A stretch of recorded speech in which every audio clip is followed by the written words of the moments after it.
ser um auxílio ao teu próximo ali. Se me ajuda hoje alguém, se me ajuda hoje alguém, demonstra-lhe amor também, remove o temor e promove o amor. Assim ajuda hoje alguém. Olá, meus irmãos e minhas irmãs, tudo bem com vocês? Que a paz do nosso Deus esteja em cada coração. Mais uma lição da Escola Sabatina. Se você não é inscrito no nosso canal, se inscreva, clica no sininho para receber novas notificações, novos vídeos, e compartilhe esse vídeo aí se você gostar. E comenta aí o que você está achando dessa lição, é muito importante para nós, tá bom? Que Deus seja louvado. Amém. Se você tiver condições, vamos ajoelhar para falar com o nosso Deus.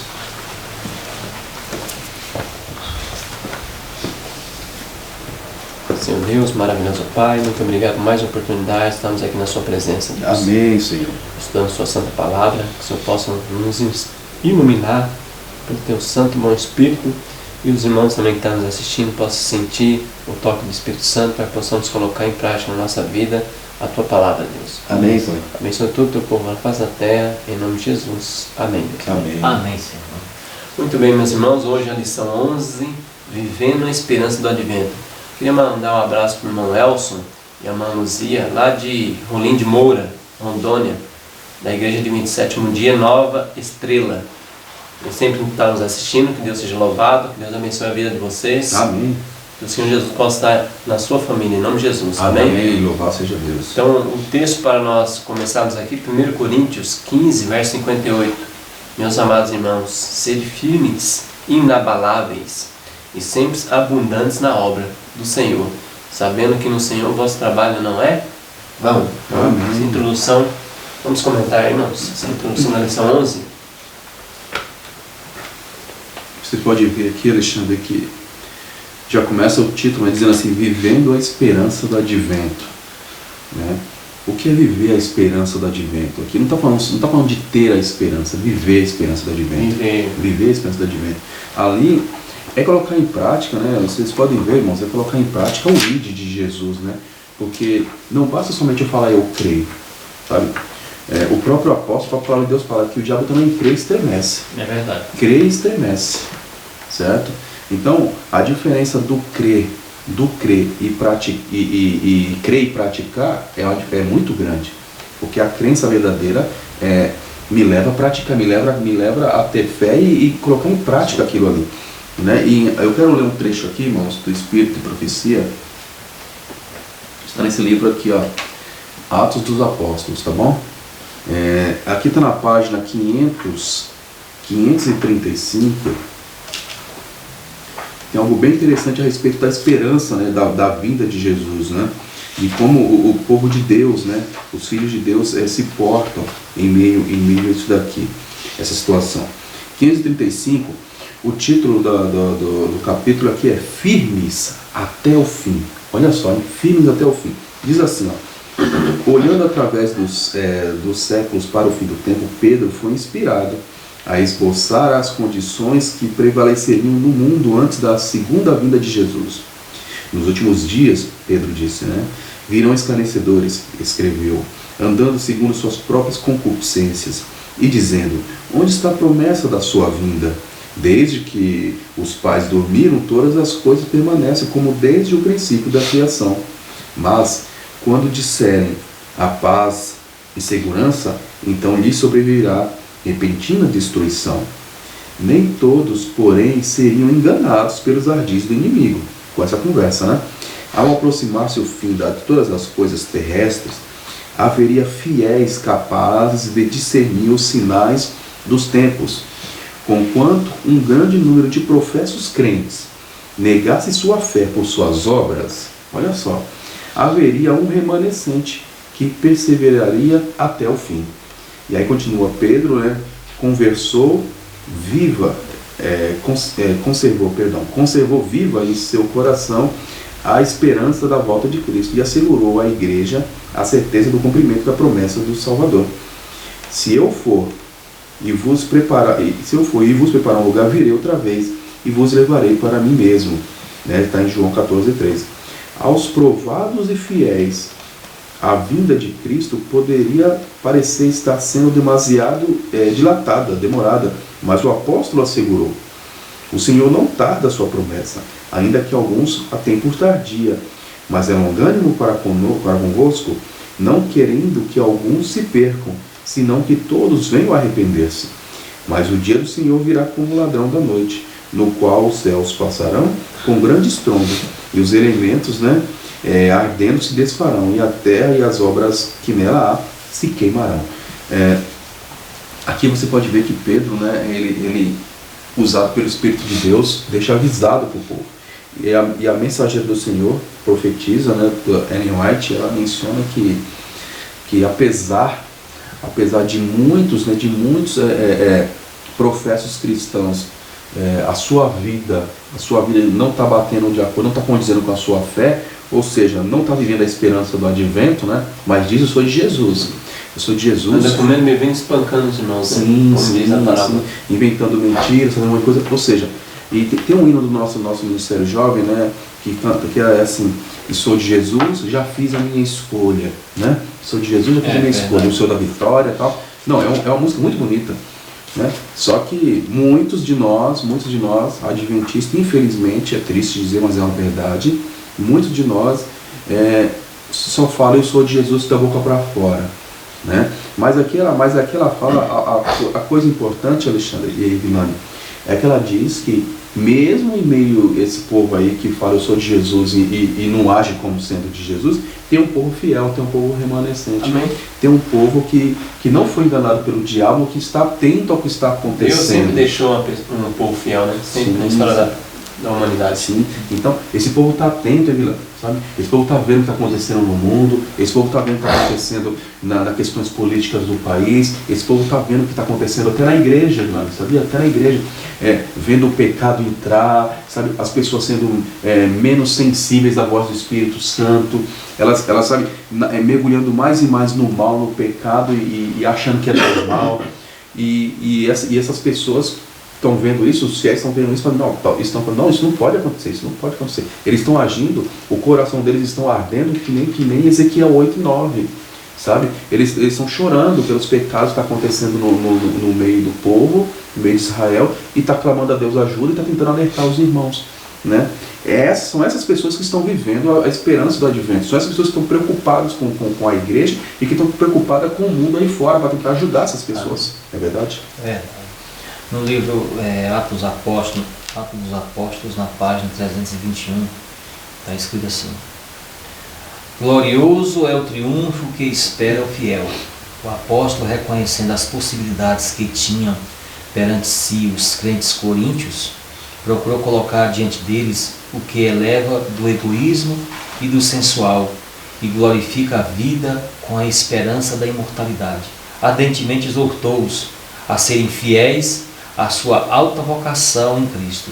Meus amados irmãos, isto é, sede firmes e constantes, sempre abundantes na obra do Senhor, sabendo que o vosso trabalho não é vão. Assim o apóstolo, da maneira mais decidida e impressiva, procurou corrigir as faltas e perigosas ideias e práticas que estavam prevalecendo na igreja de Corinto. Falou claramente, porém em amor por suas almas. Em suas advertências e reprovações, a luz do trono de Deus brilhou sobre eles, revelando os pecados ocultos que lhes estavam debilitando a vida.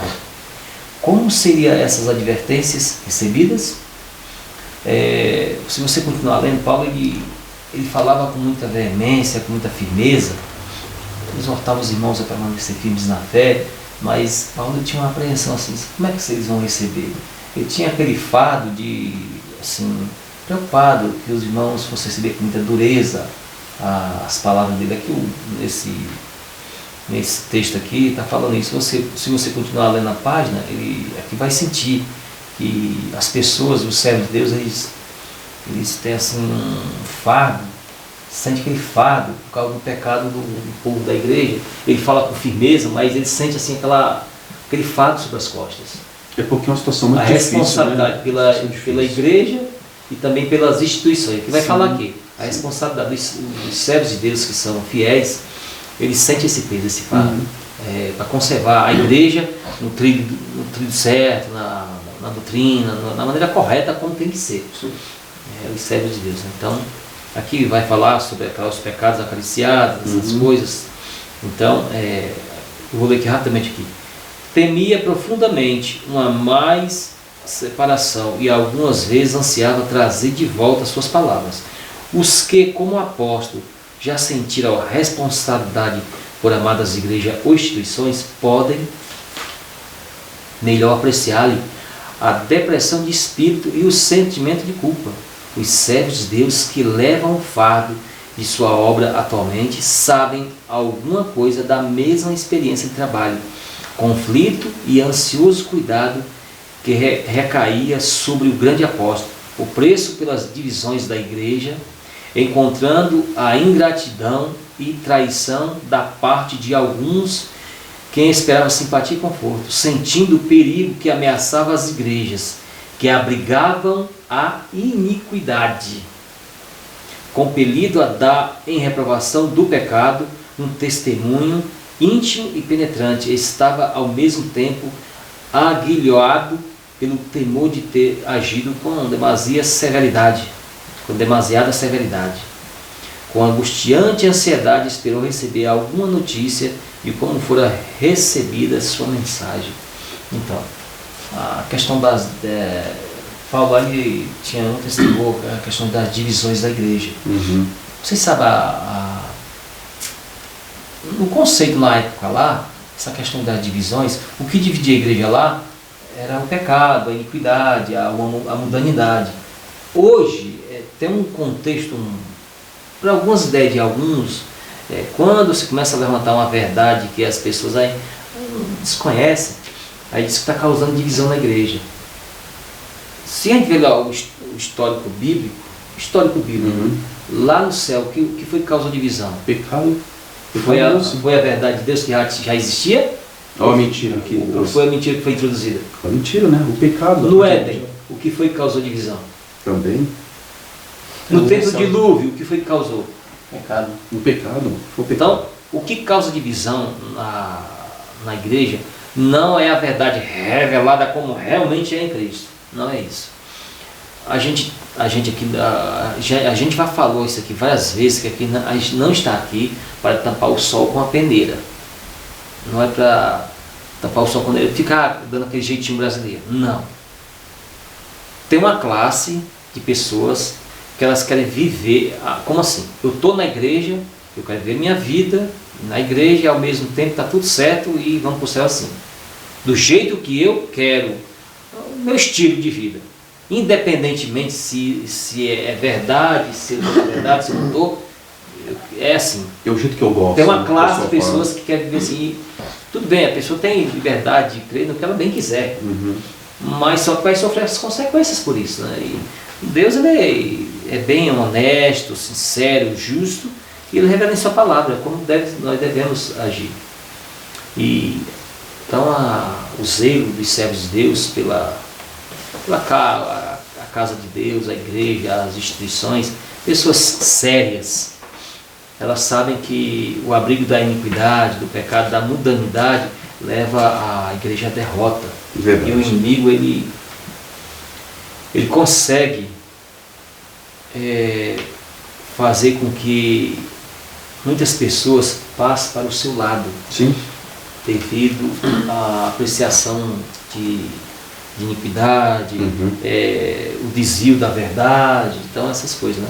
Então isso tudo causa divisão na igreja de Deus, a mentira, a iniquidade, então a mundanidade causa divisão. Resumindo, né, o pecado. É o pecado. O próprio Deus também falou em Isaías, né?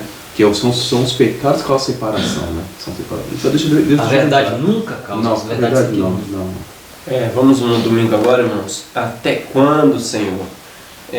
Lucas 18, verso 1 a 8, diz, contou-lhe também uma parábola sobre o dever de orar sempre e nunca desfalecer, dizendo, havia uma certa cidade um juiz que não temia Deus, nem respeitava os homens. Havia também naquela mesma cidade uma viúva que ia ter com ele, dizendo: faz-me justiça contra o meu adversário. E por algum tempo não quis atendê-la, mas depois disse consigo: ainda que não temo a Deus, nem respeito homens, todavia, como essa viúva me incomoda, hei de fazer a justiça, para que ela não continue a vir molestar-me. Prosseguiu o Senhor: ouvi o que diz esse juiz injusto. E não fará Deus justiça aos seus escolhidos, que de dia e noite clama a Ele, já que é longânimo para com eles? Digo-vos que depressa lhe fará justiça. Contudo, quando vier o Filho do Homem, porventura achará fé na terra? Então vamos comentar esse capítulo. Até quando, Senhor? Até quando? Olha só que interessante, irmãos. Eu quero... Até quando, Senhor? Né? Você pode ver que aqui as pessoas que estão clamando estão sendo injustiçadas, né, irmão? E a injustiça aqui, você pode ver que são pessoas que temem a Deus, porque estão falando: até quando, Senhor? Não estão falando de pessoas incrédulas aqui. Estão falando de pessoas que temem a Deus. Né? Eles falam: até quando, Senhor? Até quando eu vou ser injustiçado, talvez nas questões assim, do dia a dia, ou nas questões espirituais? Até quando eu vou ser injustiçado, Senhor? Né? O Senhor não vai fazer, não vai defender minha causa?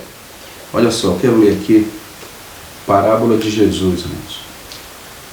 Aqui está no texto, está no capítulo, a fonte do poder vencedor, né? Que é uma parábola que fala abertamente sobre esse assunto. E aqui tem na página 166 dessa versão, fala assim: ó, nessa parábola Cristo ensina aos os discípulos a pedirem a salvação do poder de Satanás e de seus instrumentos. Veja, ele já começa falando assim, aqui Jesus, quando fala assim para o discípulo agir que nessa mulher, essa viúva, insistindo, é para que peça a Deus: Senhor, me liberte, Senhor, me livre da presença do diabo que está querendo me assediar e dos seus instrumentos. E os instrumentos dele, do diabo, irmãos, aqui, não é somente os anjos caídos que estavam com ele, não. São pessoas que cederam o seu coração ao diabo para poder ser instrumento dele também. Então, aqui Jesus fala que é para o povo de Deus orar a Deus para que Deus os livre da presença dessas pessoas, entendeu? Essas pessoas e do próprio diabo que estão assediando o povo de Deus para querer tirar a paz. E continuando aqui, na página 170, um pouquinho para frente, eu vi algo bem interessante que eu quero compartilhar com os irmãos. Olha só o que diz, irmãos, presta atenção. Olha só o que diz: por que essas pessoas falam até quando? Aqueles que decidem prestar obediência aos mandamentos de Deus saberão por experiência própria que tem adversários dominados por um poder inferior. Tais adversários assaltavam a Cristo a cada passo, e tão contínua e resolutamente como jamais nenhum ser humano poderá saber. Os discípulos de Cristo estão, como o Mestre, expostos a constantes tentações. Então, aqui já começa falando, né, que aqueles que se decidem, né, prestar obediência aos mandamentos de Deus, não está nem falando que guarda todos os mandamentos, decidiu, já sabe, agora tem inimigo. É o diabo e pessoas sendo usadas por Satanás para querer tirar a tua paz, para querer te perseguir, para querer acabar com a tua vida. Essas pessoas podem ser no seu trabalho, talvez, jovem, pode ser na sua escola, tá? Pode ser lá na sua casa, sua família, seu pai, sua mãe, sua esposa, seu marido, seus filhos. E mais triste ainda, né? Pode ser dentro da igreja também. Essa é a parte mais triste, porque na igreja também, eu falo mais triste porque dentro da igreja é onde todo mundo diz que está querendo se preparar para a volta de Jesus, né? Nem todos que estão lá dentro, irmão, não estão se preparando para a volta de Jesus. É triste dizer isso, né? Senão a parábola do joio e do trigo seria uma parábola mentirosa, não é verdade? É verdade. E aqui, mais um texto aqui, 174, nesse mesmo capítulo, a fonte do poder vencedor. Diz aqui, irmãos, olha só.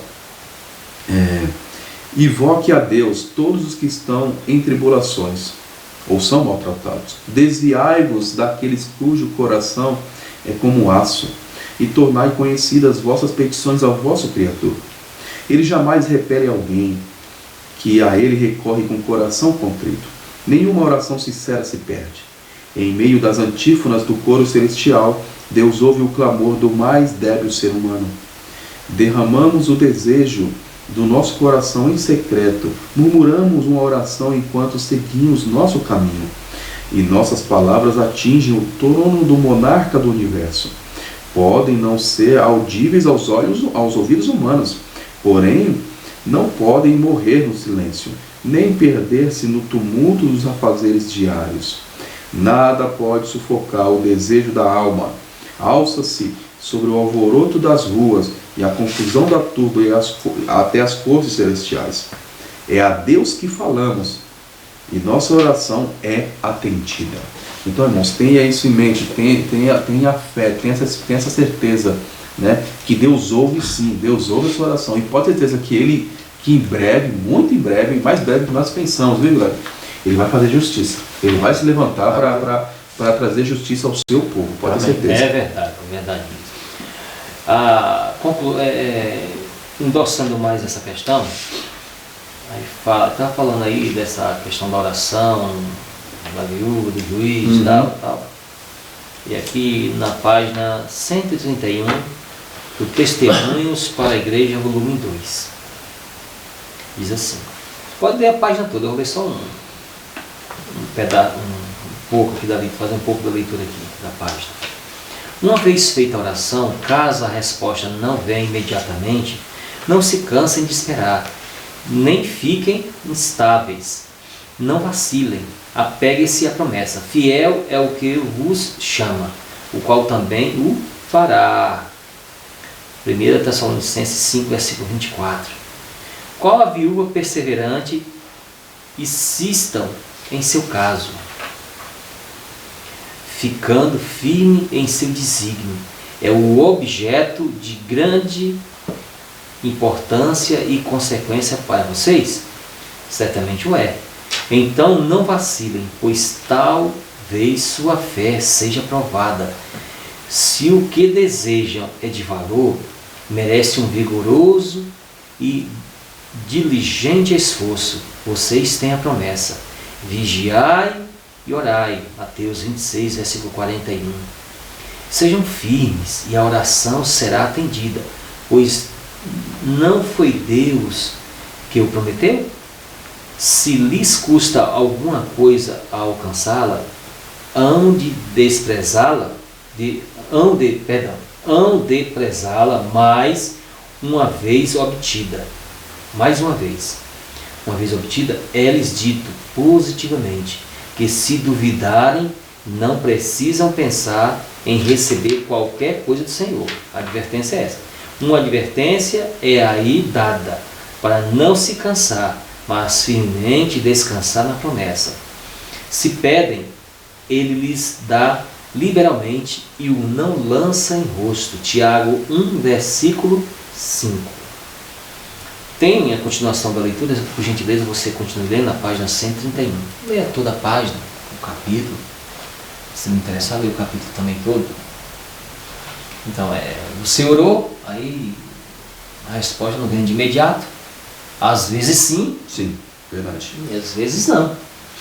Mas a recomendação é que você permaneça. Insista, né? Insista. Porque, vamos ver assim em termo lógico. Se você insiste na oração, aí você não recebe a resposta de maneira imediata. Aí você não vai vigiar em relação a isso. Deus não me respondeu. Então, a tendência é que as próximas provas que você tem e nas suas orações você fique mais desalento, fique mais desanimado. Cai o desânimo. Então, a tendência é você seguir fracassando. Se você não perseverar na oração, não esperar aí na promessa que Deus falou. Como ensinou aqui em Lucas, né? A viúva insistiu para um rei que é ruim, que nem teria Deus. Nem tema Deus, muito mais Deus, né? Lembrando, irmão, que Deus vai atender as orações conforme a vontade dele. Não é conforme, mas se eu insistir num carro novo, insistir, está escrito aqui, se insistir ele vai dar. Não, conforme a vontade dele. Tudo isso conforme a vontade dele, né? Vamos agora, segunda, certo tipo de esperança. Nós não vamos ler, irmãos, aqui fala para nós tirar a ideia de Mateus 24 e 25. Mateus 24, o que está falando ali? O sermão profético de Jesus. Mateus 25 é a parábola das 10 virgens. Então, que tipo de esperança é essa que está mostrando para nós nesses dois capítulos? Antes de entrar aqui, eu quero dar umas páginas aqui para os irmãos, aqui, rapidamente, irmãos. Desejado de todas as nações, 495. Comentário Bíblico Adventista, na página 1081. Esse aqui eu ralei a página para vocês. Refletindo a Cristo, 184, no parágrafo 5. Patriarcas e Profetas, página 203, 103. E o Testemunho para a Igreja, volume 5, na página 167, 231. Interessante, irmãos, que aqui voltando aqui agora, né, que o Alexandre perguntou, nós não vamos ler, né, o Mateus 24 e 25, mas quais são os pontos importantes dessa leitura, né? Sim. Sabe o que eu tirei de importante aqui para mim é que nós devemos estar sempre atentos, constantemente atentos, sabe? Vigilantes, sabe? Porque nós não estamos em tempo, né, de relaxar. Você acabou de falar aí da oração da viúva, que a mulher é insistente. Imagine se ela relaxasse um pouco. Jesus mesmo estava insistindo, está apresentando essa lição para nós. Insistam, sejam vigilantes, lutem, né? Isso é um preparo, né? Então Mateus 24, Mateus 25 está nos apresentando preparo, pessoal. Fiquem preparados para vocês não serem pegos de surpresa. Fiquem preparados, né? Eu quero ler aqui, irmãos, 2 trechos aqui do Espírito de Profecia que se encontra na Bíblia White, né? Essa Bíblia é uma bênção, viu, irmãos? Porque já tem uns textos do Espírito de Profecia relacionados aos assuntos. Faria muito bem, viu, irmãos? Se os irmãos tivessem condições de ter uma dessa, viu? Muito bem. Diz assim, ó, relacionado a Mateus 25, fala assim, ó, esse aqui está na meditação matinal Maranata. Olha só, os acontecimentos ligados ao final do tempo, né, da graça e a obra do preparo para o período de angústia acham-se claramente apresentados, né? Multidões, porém, não possuem maior compreensão dessas importantes verdades do que teriam se nunca houvessem sido reveladas. Satanás vigia para impedir toda impressão que faria os sábios, né, para a salvação, e o tempo de angústia que os encontrará sem devido preparo. Veja, tem muitas pessoas aí fora que não tem esse conhecimento e também não tem interesse de ter, né? E assim, mas já está lá fora, Então nós vela sobre elas, tentando velar sobre elas, para não deixar elas frio, né? Para ficar frio. 3:20. Isso. Só que dentro da igreja tem pessoas que estão agindo assim também, Alexandre. Tem pessoas o preparo dela é para ganhar mais amanhã. Ela já coloca no coração. O dia de amanhã vai ser mais glorioso que o de hoje. Eu vou, né? Aí eles entram nos mornos, né? Porque estão na igreja, estão ouvindo mensagem, mas não fica nem quente e nem sai do mundo, como você falou. O mais interessante, Alexandre, aqui fala que Satanás, olha só, Satanás, ele vigia, né? Como é que ele vigia para impedir que essas pessoas ouçam? Irmãos, olha, não interpretem mal o que eu vou dizer. Deus chamou nós três aqui, chamou você também para sermos testemunhas suas, para sermos mensageiros seus, para levar a mensagem. Irmãos, qual é a mensagem que tem que ser dada para esse povo, no dia de hoje? Qual é a mensagem que tem que ser dada nos púlpitos das igrejas hoje?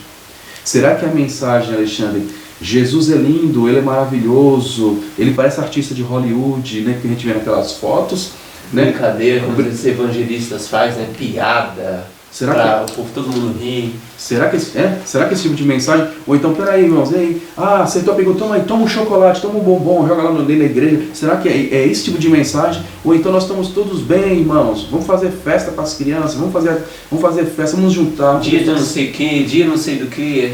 Não é o dia mais do Senhor, né? É dia de alguém, dia de um departamento, dia não sei do que. Irmãos, muitas vezes nós estamos agindo, irmãos, é triste dizer isso, Alexandre, muitas vezes a gente está agindo como um clube, ou então uma associação de bairro. Associação de bairro. É sério, é triste dizer isso. Irmãos, os pregadores, quando eu falo pregadores, irmãos, eu estou dizendo bem claramente aqui, eu estou dizendo membros simples, liderança, pastores, não importa. Todo aquele homem, ou aquela mulher, ou aquele jovem que sobe aos púlpitos para levar a mensagem, né, tem que levar a mensagem. E a mensagem é a mensagem de preparo, irmãos. Se não fosse mensagem de preparo, Jesus não colocaria isso em evidência aqui, Mateus 24, Mateus 25, ele não enfatizaria isso. Ele ia falar, vocês estão bem, vocês estão maravilhosos, continuem assim. Era isso que ele ia falar, e não é verdade. Mas como o inimigo impede dos mensageiros dessa mensagem desencoraja uns, outros que tem coragem vai, alguns líderes tiram. Não fala disso aí que vai espantar a gente. Porque a tendência nossa é querer cheio o lugar. Nós não quer pregar as verdades porque aí não, vai sacudir, não é que é cheio, lotado. Mas é que está o problema, Alexandre. Nós, né, é natural o ser humano querer local cheio, porque mostra, aparentemente, dá a sensação de sucesso. Isso. Dá a sensação de foi bem sucedido o propósito, sabe? Só que para Deus, irmãos, eu não sei se os irmãos prestaram atenção nisso, só que para Deus, uma obra bem sucedida não está relacionada à quantidade de pessoas, mas está relacionada a caráter transformado. Sim. É isso que é bem sucedido. Olha só, em falar em caráter, aqui embaixo está em testemunho para ministro, irmão, está na página 233. Assim, e o que eu li de Maranata, irmão, está na página 190, tá, na página 159, tá? Na meditação matinal Maranata. E olha só o que fala, porque fala das 10 virgens, né? Do óleo. Olha o que fala do óleo. O que significa o óleo, irmão? O óleo é a justiça de Cristo. Representa o caráter, o óleo nas vasilhas. Representa o caráter. E o caráter é intransferível. Por isso que quando as outras pediram, por favor, me dá um pouco do seu óleo, elas falaram assim, sinto muito, não podemos dar nosso óleo para vocês, vão atrás. O ir atrás é o quê? É o preparo, é clamar a Deus de dia e de noite, é vencer as tentações, é suportar as provações em nome do Senhor, e isso transforma o caráter, isso é adquirir o óleo. E aí continua, ninguém pode obter para outro, e outro, irmãos, eu não posso obter o óleo, o irmão que está aí, a irmã que está aí, não pode obter o óleo para mim, nem para ninguém da sua família, isso é uma obra individual.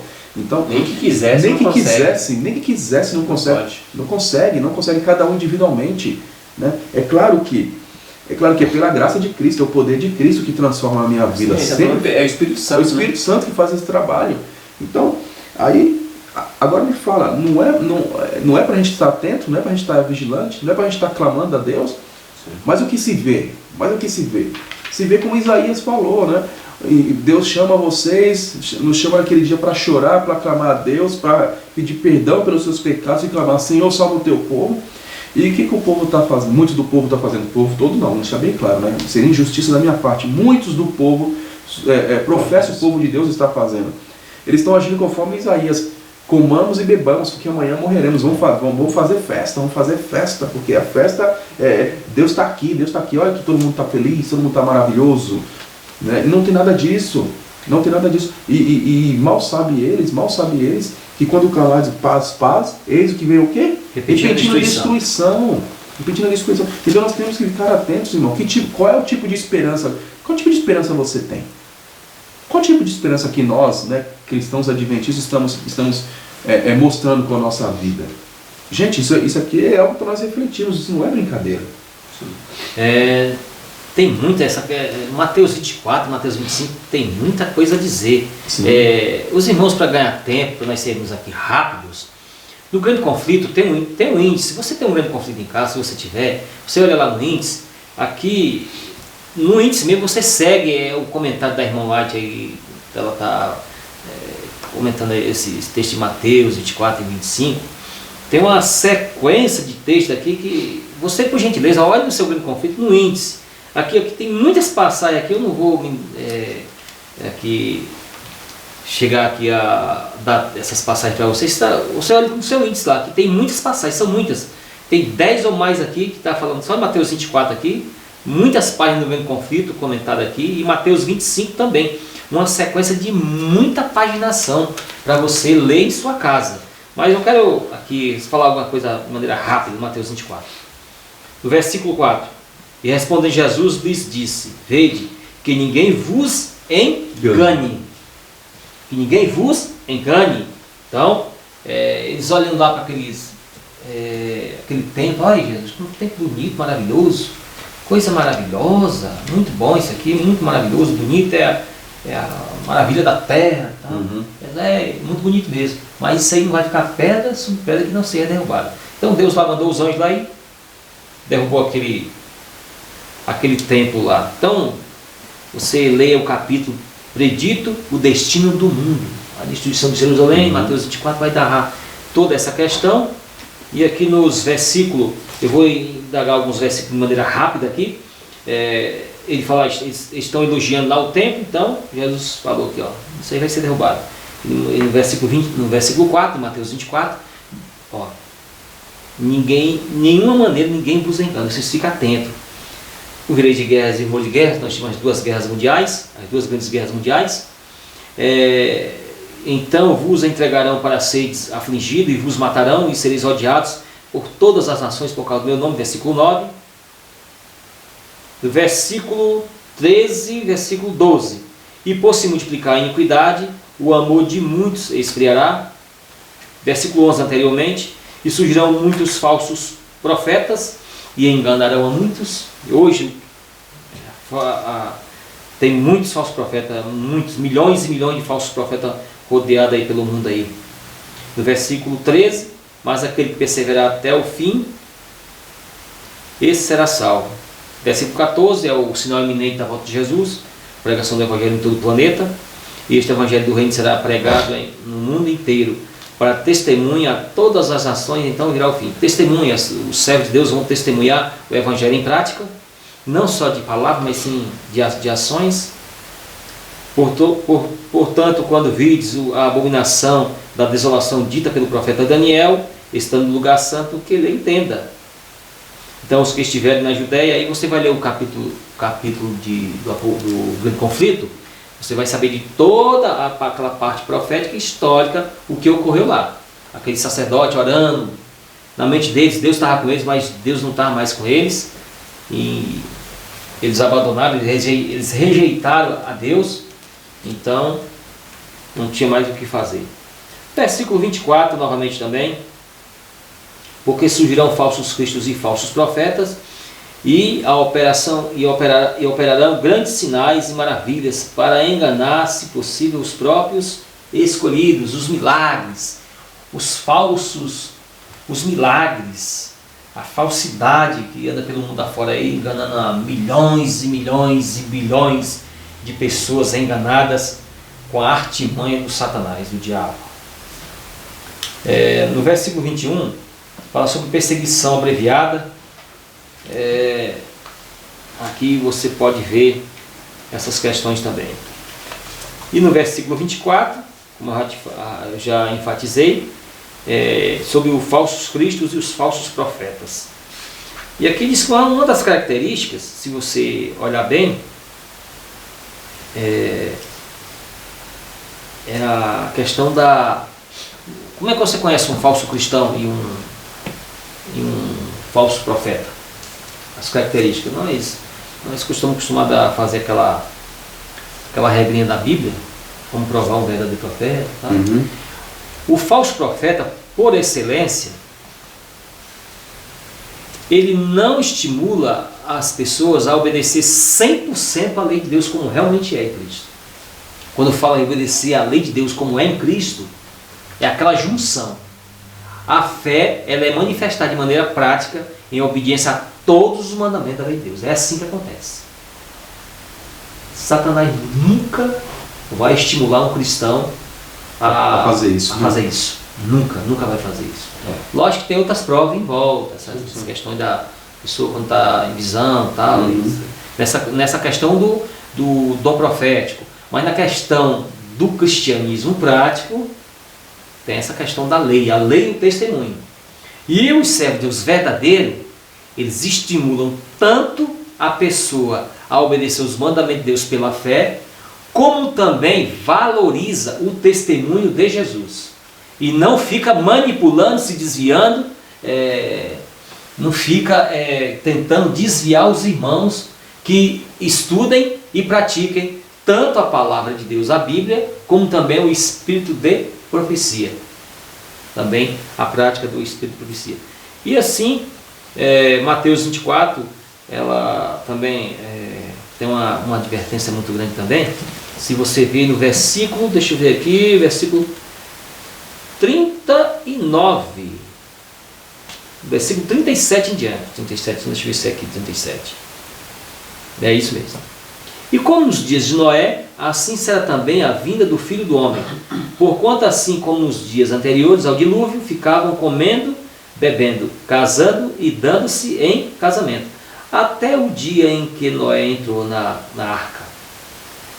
Interessante esse texto. Olha, escuta só. Portanto, assim como nos dias anteriores ao dilúvio, ficavam comendo. Comer não é pecado. Mas por que cita comer? Não é interessante isso? Bebendo. Depende do que você vai beber, também não é pecado. Você bebe, tomar água, tomar um suco de uva, não é pecado. Mas por que está falando isso? A Bíblia sempre, quando fala alguma coisa interessante, está casando. Não é pecado casar. A Bíblia mesmo recomenda isso. É bom que eu não fique só. E dando-se em casamento. Agora está aí. Comendo e bebendo. Hábitos naquela época de intemperança. Comendo de tudo e bebendo de tudo. Lícito e também não lícito. E comendo de tudo. O que eles estavam vendo naquela época lá? Intemperança. Olha como é interessante. O fim de todas as coisas é associado à intemperança. E casando-se e dando-se em casamento. Não valorizando o quê? O matrimônio. Trocava de... as pessoas lá... mulher trocava de marido como trocava de roupa. E vice-versa. O homem trocava de mulher como trocava o cinto e assim por diante.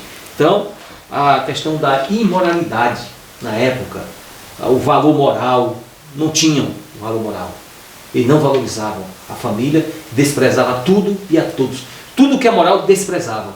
E hoje, como é que é hoje? Eu creio hoje que pior do que no tempo do dilúvio. Então, uma aberração, uma verdadeira aberração. Sim. Terça-feira, irmão, agora a esperança da ressurreição.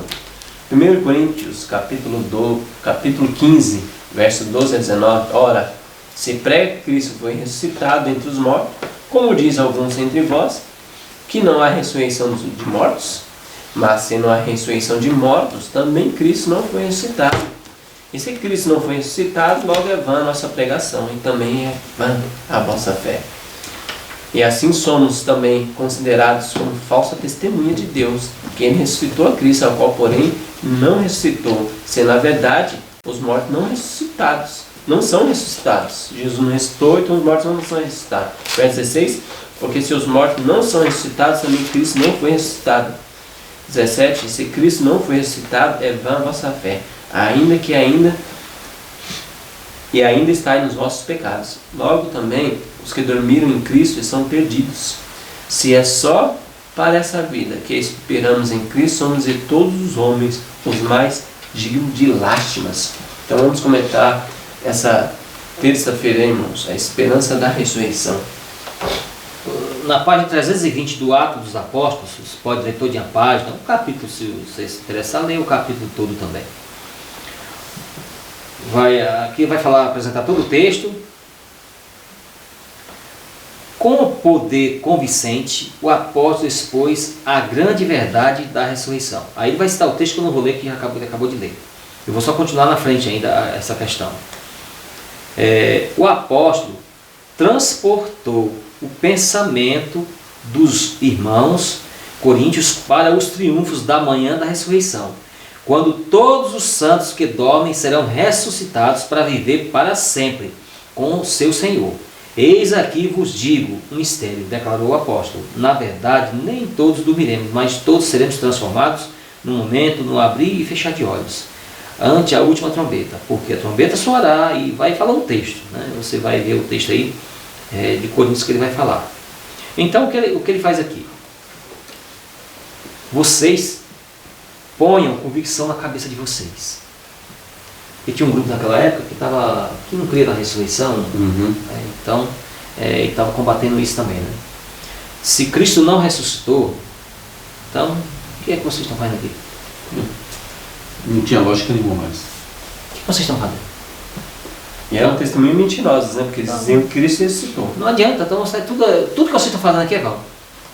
Então, a ressurreição de Jesus é fundamental. Todo o processo, a morte, a ressurreição, todo o processo é importante. A ressurreição de Cristo, a ênfase que Paulo está dando, ó, é a esperança de vocês, gente. A esperança de viver uma vida melhor. Se vocês não crêem na ressurreição de Jesus, então a fé de vocês é vã. Vocês estão dando falso testemunho ainda. Sim. Então, nós cristãos devemos dar uma ênfase à ressurreição de Cristo. Pregar a verdade, igual o Ricardo comentou em outras passadas aqui. O preparo, né? Porque não adianta, irmãos, a gente... Porque a lição está falando para ajudar o próximo, assistencial, né? Não adianta a gente ajudar a pessoa assistencialmente, dar cesta, dar alimento, se não pregar o preparo para a ressurreição da volta de Jesus. É em vão. A pessoa vai encher a barriga e vai morrer perdido no lago de fogo com a barriga cheia. Não tem lógica, né? Então nós temos que ajudar as pessoas bem materiais, mas pregar a verdade e o preparo para a volta de Jesus, né? Tem um texto no Eventos Finais aqui, irmão, sempre gosto de ler. Na página 255, irmãos, ó. Temos que ter a esperança da ressurreição, mas tem que ter o preparo. Não é só eu creio que Jesus vai ressuscitar. Como os apóstolos viveram a mensagem, né? E aí eles tinham esperança mesmo, ó. Porque, ó, se quer ser santo no céu, precisa ser primeiro santo na terra. Os traços de caráter que acalentais na vida não serão modificados pela morte ou pela ressurreição. Saireis da sepultura com a mesma disposição que manifesta em vosso lar e na sociedade. Jesus não altera seu caráter e sua vinda. A obra de transformação tem que ser efetuada agora. Nossa vida diária está determinando o nosso destino. Precisamos arrepender-nos do defeito de caráter, vencê-los pela graça de Cristo e formar um caráter simétrico. O que é simétrico? Reto. Nesse período de prova, a fim que sejamos habilitados para as mansões lá do alto. Olha, então para a ressurreição e para a volta de Jesus tem que estar com caráter simétrico, reto. Irmãos, irmão, está fora de contexto. Se é fora de contexto, então os editores da Casa Publicadora errou. Porque o texto que eu li foi na íntegra.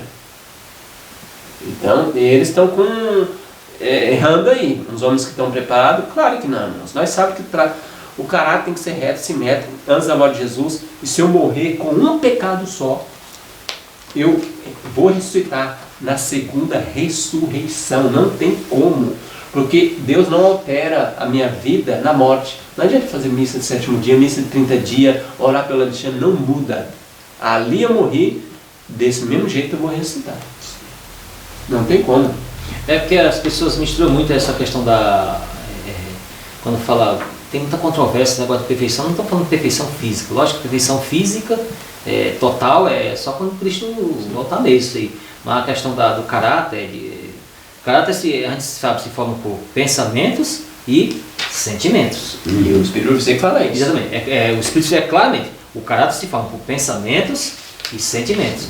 A Bíblia recomenda que nós temos tudo que está no alto, isso ser o vosso pensamento. E que haja em vós o mesmo sentimento que houve em Cristo Jesus. Então, e outro texto diz que nós temos que ter a mente de Cristo. Ter a mente de Cristo. Então, o que acontece? O caráter, essa questão é agora, não é depois não. Então, essa questão é agora. Então, a questão física aí tudo bem, mas... O dia quer tapear, igual o Ricardo comentou em outras... Não adianta ter... Quer tapear, mas eu vou falar uma coisa para vocês aqui, ó. No mundo hoje, no mundo todo hoje, vamos dar um exemplo aqui, ó. Tem a manipulação, o diabo e tal, e o diabo conversa com um, conversa com o outro, dá uma ideia em um, uma ideia em outro, aí fica dando aquele jeitinho. Seja lá em qualquer país da Terra, seja aqui no Brasil, seja em qualquer país da Terra. Os homens, os intelectuais, os que estudam muito e diz que estudam muito e descobriram isso, os especialistas e faz isso, faz aquilo. Agora eu pergunto a você. Diante do Rei do Universo, o que isso vai adiantar? Só me responda essa pergunta. Para você mesmo, responda para você. Fez tanto isso, fez aquilo com um interesse particular, e na hora H, lá na hora da sede de conta, o que vai adiantar isso? Nada, você vai ser queimado, meu amigo. Eu não vou estar dando rodeios aqui não. Você vai ser queimado no lago de fogo. Você vai ser queimado. Você, sua família, se seguir o seu rumo também. É assim. Se eu fico manipulando em ensinando os irmãos a um caminho tortuoso, Inventando desculpa para não praticar, né? desculpa, por causa dos meus interesses particulares, não adianta.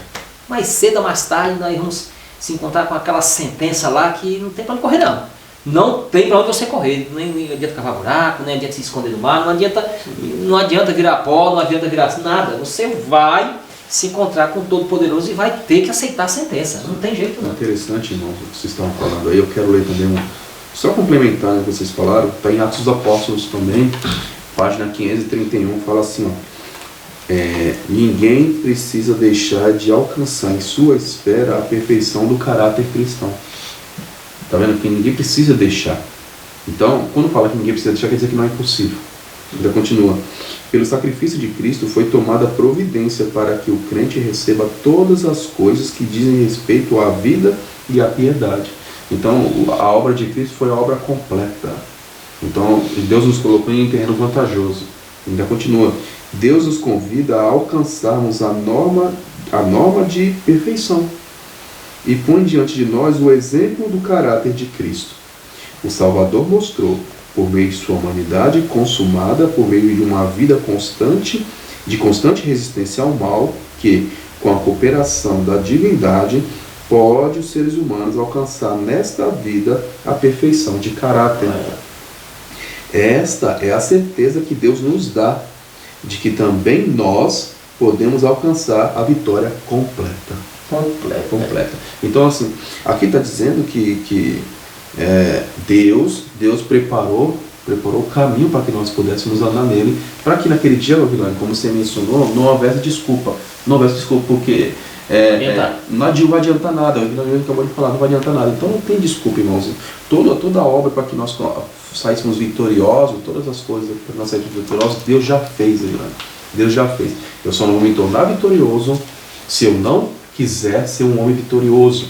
Entendeu? Porque o caminho já foi trilhado, o caminho já foi feito para me passar. Ainda por cima eu tenho um acompanhante. Eu não estou nem andando sozinho, eu tenho um acompanhante. O próprio Deus está comigo na pessoa do Espírito Santo. Está comigo, andando comigo. Então me fala, Vilani, eu já estou com o maior vencedor de todos. A Bíblia fala que nós somos mais que vencedores. Mais do que vencedores. A Bíblia fala isso. Então, não tem e o que você plantar, você vai colher. Não tem como você plantar banana e colher abacaxi. Impossível. Por isso que naquele texto que eu li da viúva, no final da parábola da viúva insistente, fala assim: quando o Filho do Homem vier, será que existirá fé na terra? É essa fé, que crê que Deus, não, Ele é poderoso, mas não tanto para fazer que eu seja vencedor 100%. Então ele tem mais fé no Satanás, né? Porque se Deus não é tão poderoso para poder me transformar completamente, quer dizer que o outro é mais poderoso para me deixar do jeito que eu estou. Essa fé está sendo quase extinguida, que a gente pode ter uma perfeição de caráter. Alguns vão dizer, irmão, tem palavrinha, o Edman sempre gosta de usar, usando de palavrinhas, mas tudo cai na mesma coisa. Irmão, mas é perfeição no amor. Mas não dá na mesma. Aliás, aumenta. Eu ser perfeito no amor, amar a Deus sobre todas as coisas, e ao próximo não cai na lei. A questão da perfeição do amor, se a pessoa está equivocada, querendo manipular o texto com relação à perfeição de caráter, dizendo a perfeição no amor, aí você vai cair numa contradição muito grande, porque a perfeição do amor leva você ainda a uma questão de exaltação maior ainda. Maior ainda. Não, aí a questão da espiritualidade, do cara, aumenta ainda mais ainda. Sim. A pessoa que é perfeita em amor é uma coisa... Elevou mais a alma ainda. Extraordinário. Porque Cristo foi perfeito. Não tem jeito, não tem como. Você e eu somos indesculpáveis naquele dia. E somos, como é que se diz uma palavra? Me fugiu a mente agora. Não tem como escapar. Você não tem como escapar da salvação, se você estiver no caminho correto, como Cristo deseja, e você não tem como escapar da sua destruição, se você seguir um caminho tortuoso. É desse jeito, não tem como não. Se seguir até o fim, lógico, eu estou falando isso, não se arrepender, lógico, há tempo. Ezequiel fala bem assim, né? O homem que pratica a justiça o tempo todo e no fim da sua vida pratica a iniquidade, ele vai morrer na sua iniquidade. Exatamente. E o homem que foi iníquo, foi maldoso, mas ele se arrependeu e nos seus atos de justiça descansou, ele vai ser salvo pelos seus atos de justiça. Então o agir de Deus é diferente do agir do homem. Exatamente. Na página 500 551 do Grande Conflito, diz assim: se durante 4.000 anos os justos tivessem a sua morte, se durante 4.000 anos os justos tivessem a sua morte ido diretamente para o céu, como poderia Paulo ter dito que se não há ressurreição, os que dormiram em Cristo estão perdidos? Olha como é interessante isso. Não seria necessário ressurreição. Como é interessante isso. Então, aqui, irmãos, se a pessoa não acredita, não acredita, lá o texto está falando, se não acredita na ressurreição, os que dormiram estão como? Estão perdidos. Mas aqueles que creem também que foram para... essa doutrina aí, os imortalistas, no caso, né? Sei de Abraão. Se crê que já foram para o céu, e aí, como é que vai haver a ressurreição? Não precisa. Só se for os ímpios, Então, então não vai ser salvo. É complicado, né? Então você fica atento ilógico, aí para não cair nem no laço, nem no outro, porque aí você pode se atrapalhar. Quarta-feira, esperança no juízo. Ricardo, você vai ler para nós Eclesiastes 12, verso 13 a 14. Eu vou ler Eclesiastes 8, 14 para adiantar aqui, irmãos. Olha lá. Ainda há outra vaidade que se faz sobre a terra.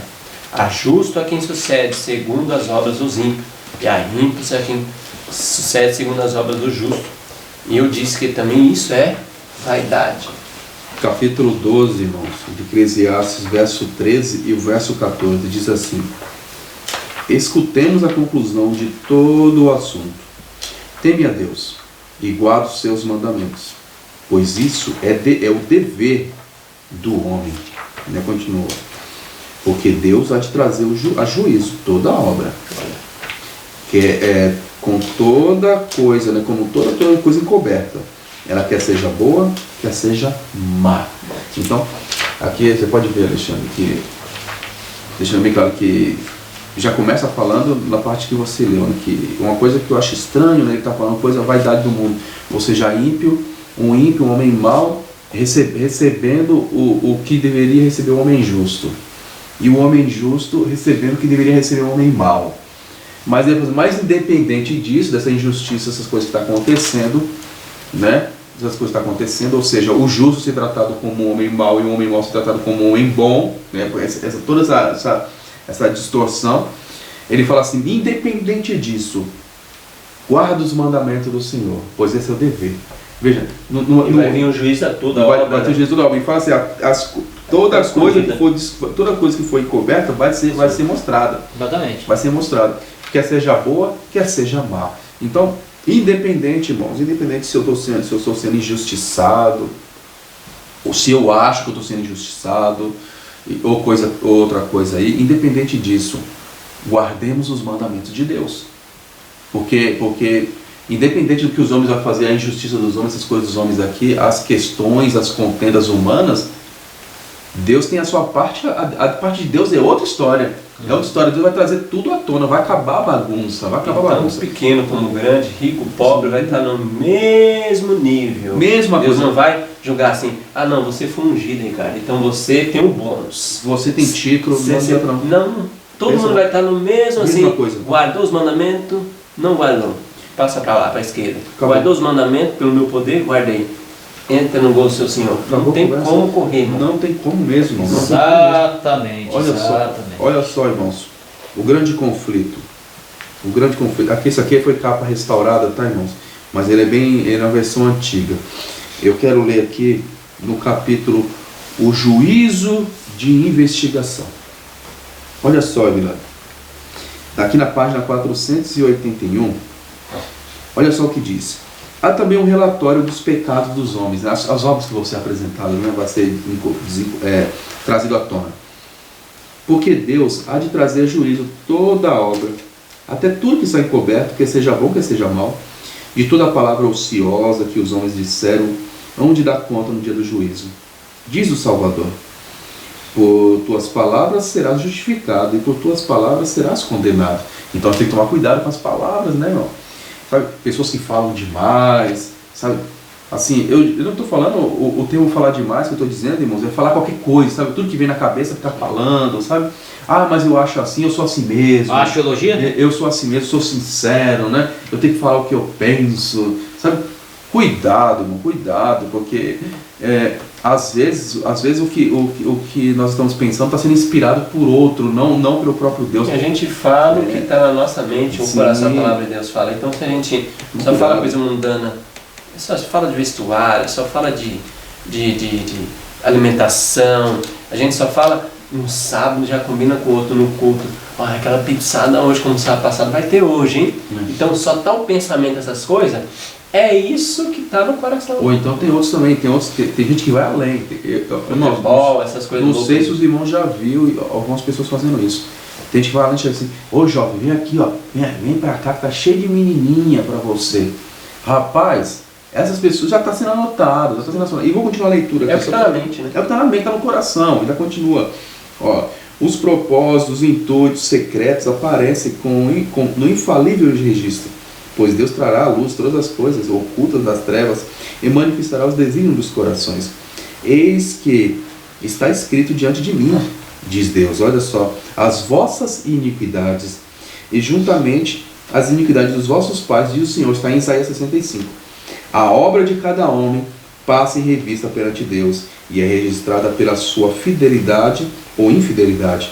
Ao lado de cada nome no registro dos céus estão escritos com terrível exatidão toda má palavra, todo ato egoísta, todo dever não cumprido, todo pecado secreto, juntamente com toda artificiosa hipocrisia, advertências ou admoestações enviadas pelos céus que foram negligenciadas, momentos desperdiçados, oportunidades não aproveitadas, influência exercida para o bem ou para o mal, juntamente com seus resultados de vasto alcance, tudo é registrado pelo anjo relator.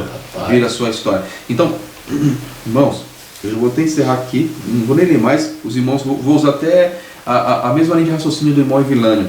Você quer saber o que vai acontecer, irmãos? Leia o juízo investigativo. O capítulo inteiro do grande conflito. E eu só quero falar uma coisa, Evilânio, olha só. Fala assim, o que eu quero enfatizar. Sua influência, irmãos, olha só. Sua influência para o bem ou para o mal já está sendo registrado, vai ser trazido à tona, ainda continua, juntamente com seus resultados de vasto alcance, ou seja, a sua influência, aconteceu o quê? O que aconteceu com aquelas pessoas com sua influência?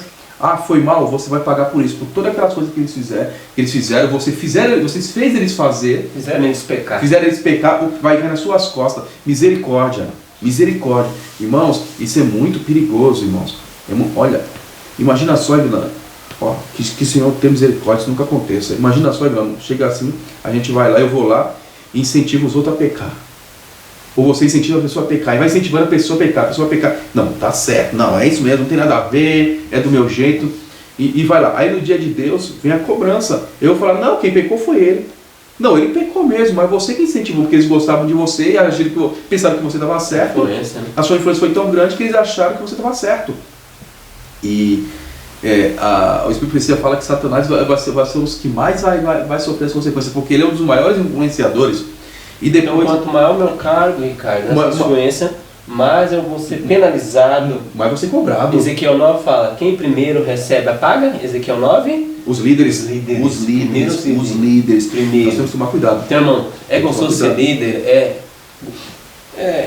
satisfatório, né?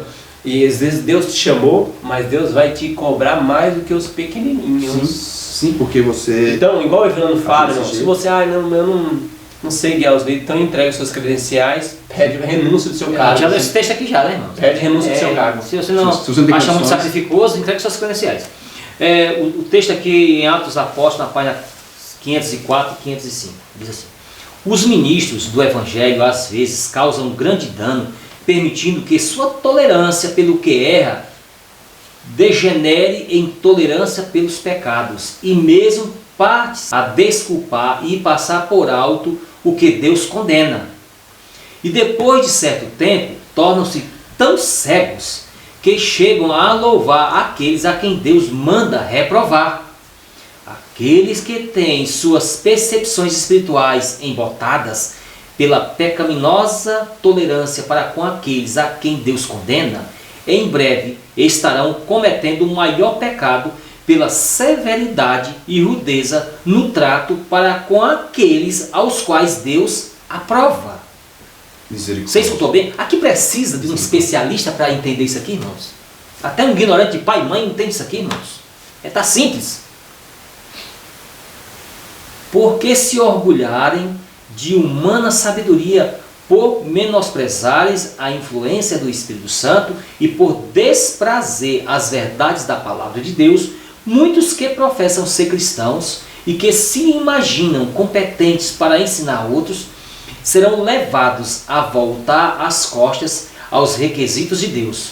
Paulo declarou a Timóteo: porque virá tempo em que não sofrerão ou não suportarão a sã doutrina, mas tendo comichão nos ouvidos, amontoarão para si doutores, conforme as suas próprias concupiscências, e desviarão os ouvidos da verdade, voltando às fábulas. Os doutores, não estou falando todos, preste atenção, não. Nós estamos aqui no contra os doutores. Essa é a questão de fazer mestrado, doutorado, isso aí não tem nada a ver isso aí. Pode fazer à vontade, tem que fazer mesmo. Isso aí não tem. Aí o estímulo do conhecimento é infinito. Nós estamos falando contra isso, né? Contra o ensinamento geral, nem esse que você vai seguir altas escalas, não. Não é nada disso. Nós estamos falando aqui contra os doutores, aqueles chamados doutores, que Deus está falando que para o interesse particular seus interesses particulares, e não aquilo que Deus está... Use de sua influência. Exatamente. Usa de sua influência para o mal. Exatamente. Aí procura os doutores, esses falsos doutores, falsos mestres, conforme a Bíblia diz, e o Espírito profecia também, o como chama os ouvidos, ensinar doutrinas dos demônios, para acariciar os seus prazeres, as suas ideias. Então, doutores versus Bíblia versus Espírito de profecia. Fica com os doutores, muitos ficam com os doutores, os especialistas, e rejeita a Bíblia e o Espírito de profecia. Essa é a realidade. O apóstolo... Aí a gente rejeita o doutor que ensinou o doutor. Exatamente. O doutor dos doutores a gente rejeita. Doutor do universo, Deus. Rejeita o professor e aceita o aluno. Olha que exatamente. Foi complicado isso aí. Rejeitar o professor, né, e ficar com o aluno. O apóstolo não faz aqui referência aberta em religiosidade, mas a professa os cristãos que fazem da inclinação guia, tornando-se assim escravos do eu. Tais pessoas estão dispostas a atentar apenas às doutrinas que lhes não repreendem os pecados ou condenem a vida de amor ao prazer. Escutem só. Aqui não tem muito rodeio para negócio de interpretação não. Aqui não. É simples aqui. Sentem-se ofendidos pelas claras palavras dos fiéis servos de Cristo e escolhem mestres que os louvem e adulem. E entre os professos ministros, há os que pregam as opiniões dos homens em lugar da palavra de Deus. Infiéis ao dever, desviam os que a eles vão em busca de orientação espiritual. Então você que é pastor, você ouviu aqui, né? Se você está assistindo, você é pastor, você fica atento. Porque aqui está falando de você mesmo. Que são ministros, que são lá ordenados, ministros e tal. Estão falando de vocês aqui. Tem um dever. Mas que está falando, esses aqui que estão encaixando aqui, são os infiéis. São os infiéis, porque o pastor fiel não vai seguir esse rumo aqui, o qual está falando aqui, né? Nos preceitos de sua santa lei, aqui está falando, eu não vou ler muito aqui, você lê a página 504 e 505. Eu vou ler aqui rapidamente sobre a questão da lei. A lei obedecida leva os homens a renunciar à impiedade e às concupiscências mundanas e a viver neste presente século sóbria e justa e piamente. Tito 2, versículo 12. Mas o inimigo de toda a justiça tornou-se cativo o mundo e tem levado homens e mulheres à desobediência da lei, conforme previu Paulo. Multidões têm se desviado das claras e esquadriadoras verdades da palavra de Deus e escolhidos ensinadores que lhes apresentem as fábulas que desejam. E muitos, tanto entre ministros como entre povo, estão tripudiando sobre os mandamentos de Deus. Assim é insultado o Criador do mundo, e Satanás ri triunfantemente aos sucessos de seus enganos. Esta é a realidade, é a verdade nua e crua, irmãos. Não tem como escapar. Essa é a verdade. A única maneira de você escapar é correr para os braços de Jesus e obedecer a sua vontade como é em Cristo. Amém. Louvado seja Deus. 436 do Grande Conflito. Esta é a edição aqui, ó. Procure na sua aí, o índice aí, você consegue localizar. Qual é o capítulo aí, Guilherme? Aqui o capítulo é a imutável lei de Deus. Então, aqui diz claramente que nós devemos tomar muito cuidado. Diz assim, ó, o texto lá vai apresentar o texto de Eclesiastes 12, versículo 13. Diz assim: pelo primeiro anjo, os homens são chamados a temer a Deus e dar-lhe glória, e a adorá-lo como o Criador do céu e da terra. A fim de fazer isto, devem obedecer a sua santa lei. Diz o sábio: teme a Deus e guarde seus mandamentos, porque este é o dever de todo homem. Aqui está falando de todo homem. Todo. Também aqui está simples. Está simples. Não fala todo homem aqui, é no sentido genérico. Toda a humanidade. Não está falando todo judeu, todo esse, todo aquele. Está falando todo homem, todo ser humano. Então, não está falando aqui, essa classe deve guardar os mandamentos, aquela outra classe não. Não é isso. Todos os seres humanos, é o dever. O sábio diz isso, o dever é obedecer aos mandamentos de Deus. O que desvia os seus ouvidos de ouvir a lei, até a sua oração será abominável. 1 João 5, versículo 3 e Provérbios 28, versículo 9.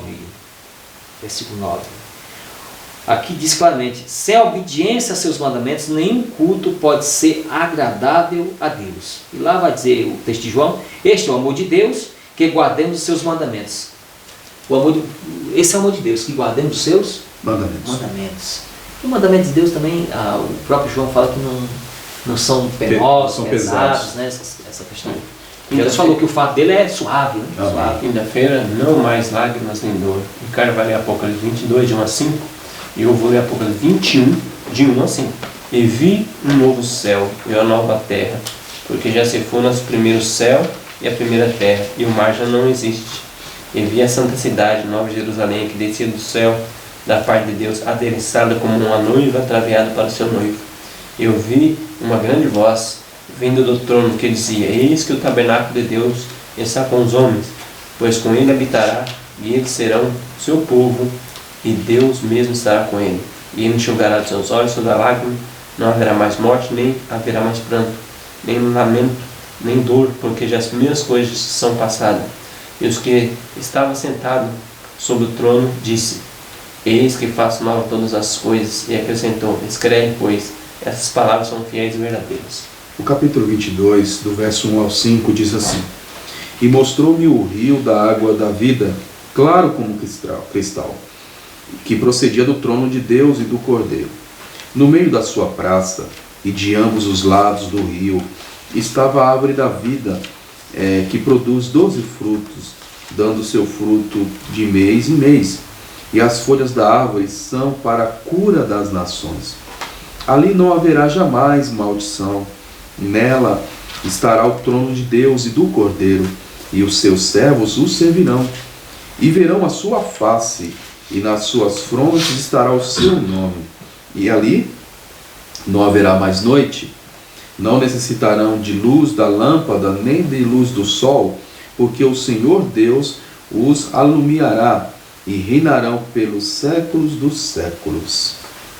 Então vamos comentar essa quinta-feira, irmãos. Olha, a esperança agora de não ter mais lágrimas nem dor. A dor não pode existir na atmosfera do céu. Ali não mais haverá lágrimas, cortejos fúnebres, manifestações de pesar, não haverá mais morte, nem pranto, nem clamor.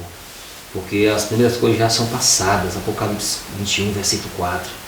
A morador nenhum dirá: enfermo estou, porque o povo que habita nela será totalmente santo e isento de tudo e tudo quanto faz mal. E a página aí? Página 682 do Grande Conflito. Ali está a Nova Jerusalém, a metrópole da nova terra, glorificada como uma coroa de glória na mão do Senhor e um diadema real na mão do seu Deus. Que coisa maravilhosa! Isaías 62, versículo 3. Sua luz era semelhante a uma pedra preciosíssima, como uma pedra de jaspe, como um cristal resplandecente. As nações andarão à sua luz e os reis da terra trarão para ela a sua glória e honra. Apocalipse 21, versículo 11, versículo 24. Leia a página toda, irmãos. Tem uma beleza aqui, uma beleza tremenda, maravilhosa.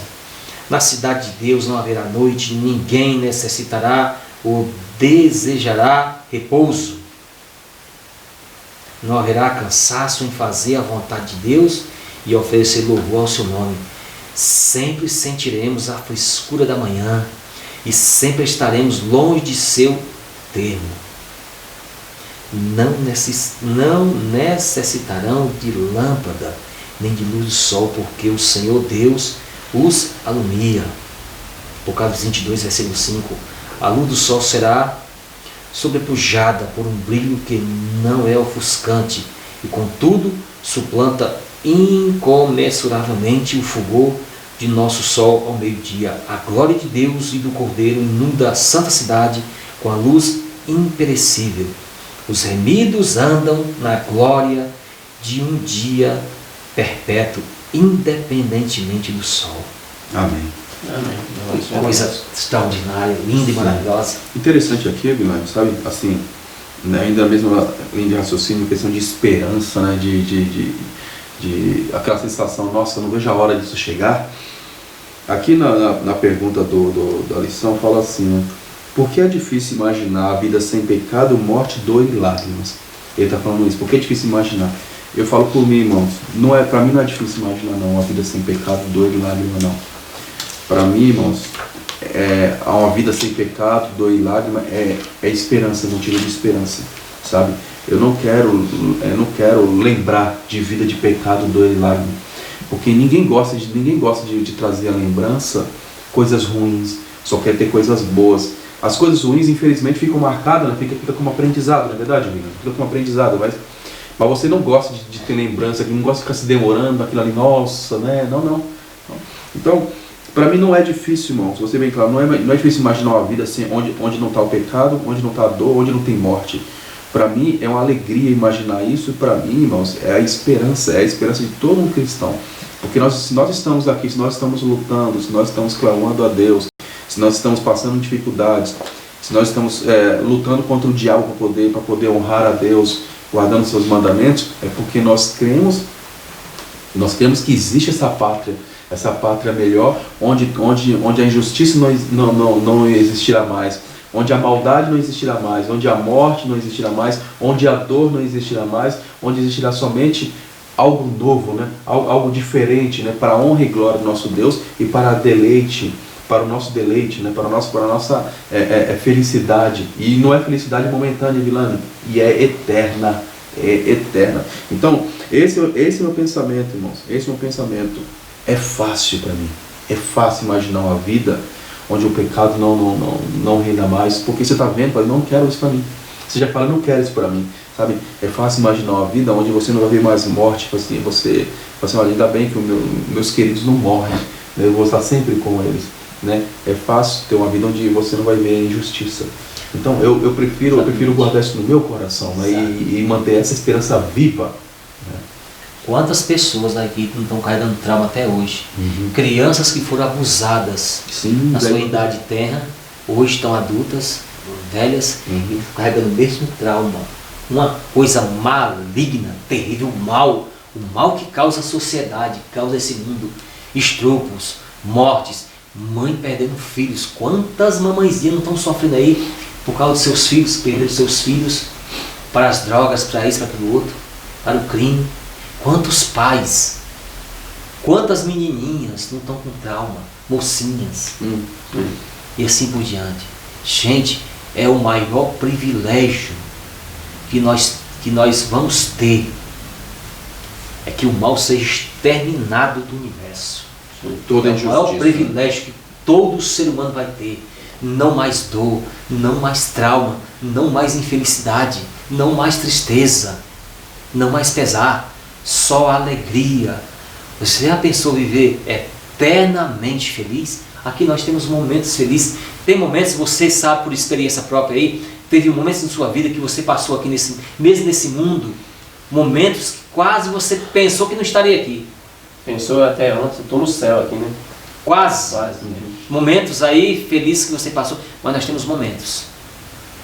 Lá não vai ser São momentos, só não. momentos. Lá não vai ser momentos, não. Mas o Vai que ser está por direto. vir Lá vai ser é constante. eterno.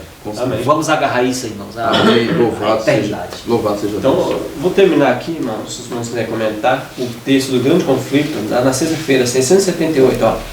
O grande conflito terminou. Pecado e pecadores não mais existem. O universo inteiro está purificado. Uma única palpitação de harmonioso júbilo vibra por toda a vasta criação. Daquele que tudo criou emana vida, luz e alegria por todos os domínios do espaço infinito. Desde o minúsculo átomo até o maior dos mundos, todas as coisas, animadas e inanimadas, em sua serena beleza e perfeito gozo, declaram que Deus é Amor. o grande conflito terminou. Aí, mesmo. Amém. Amém. Deus seja louvado. Então, é o privilégio de nós participar que por um momento, nós temos um momento de tribulação aqui em nossas vidas, nesse mundo. Infelizmente, a realidade é essa, mas com Cristo nós podemos estar em paz. Amém. Mesmo mediante tribulação nesse planeta, com Cristo nós podemos ter paz. Amém. Amém. Podemos ter paz. Louvado A paz de seja Cristo, ela ultrapassa todos os limites. Amém. Louvado seja Deus. Paz de consciência, de tranquilidade com Deus é a melhor coisa que tem. Amém. Então, irmão, se você gostou dessa mensagem, compartilhe com os irmãos, compartilhe com os amigos. Que Deus seja louvado. Vamos orar ao nosso Deus, se você puder, vamos ajoelhar.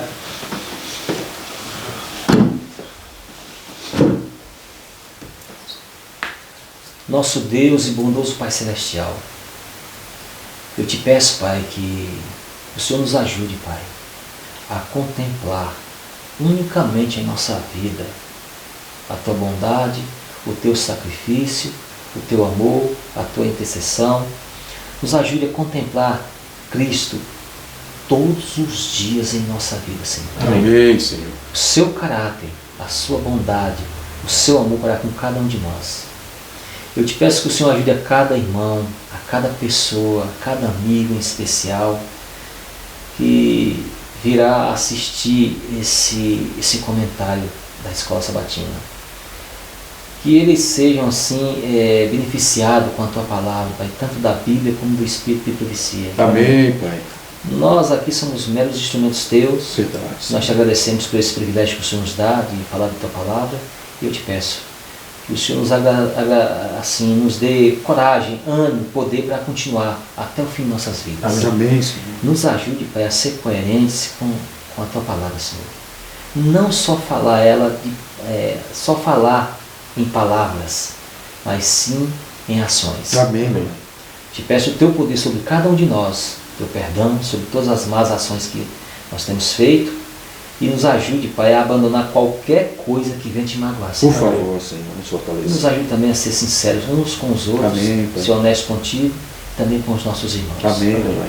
Eu te peço essa bênção para todos nós e para toda a Tua igreja na face da terra, no doce nome de Cristo Jesus. Amém. Louvado seja Deus.